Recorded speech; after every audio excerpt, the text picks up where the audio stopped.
maanta waxaan ku taariikhdu tahay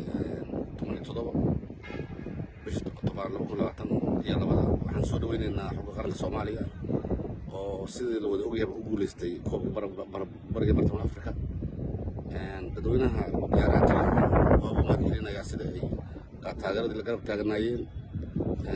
markastana waxa waaye ummadda Soomaaliyeed maanta arrintan koobkan guul u yahay waxaan rabaa haddii la yiraahdo galabta soo dhaweynta waxay ka dhacaysaa garoonka Muqdisho Stadium dhammaan taageerayaasha waxaan ka codsanayaa in ay soo qaataan calanka Soomaaliya inay soo xirtaan tuutaha calanka u eg cid kasta waxay awoodo in aan si aan garab taag u muujino si aan dalkeena u weyneyno intaas aan ka codsanaya haddii la yiraahdo dhammaan saxaafaduna way mahadsan yihiin wax kale oo saakay jiraan arrintaas jirta waxaan rajaynaynaa in dadka sida ay u taageerayeen haddana ay u soo dhaweeyaan waxa kale oo u mahadcelinayaa dadka degan dowlad deegaanka dalka Itoobiya aad iyo aad ayaan u mahadcelinaynaa sida ay wanaagsaneed ay noo soo dhaweeyeen martiqaadii ciyaartoy u sameynayeen waxaan kale oo u mahadcelinayaa xildhibaanka leedahay Gobson oo intii ay joogeen ciyaartoydaas markasta garab taagneeday aad iyo aad u mahadsantihiin dhammaan ummadda Soomaaliyeed guud ahaan waa u mahadcelinaynaa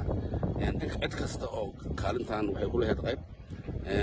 qaybteeda uga mahadcelinaa waana mahadsantihiin dadka uslay ciyaartii maanta la ciyaari lahay soo dhaweynta qaranka dartiis ayaa loo baajiyay waxaana ciyaari lahay Horseed iyo Elman hadii ilaahay yiraahdo ciyaartaas biriya laga dhigay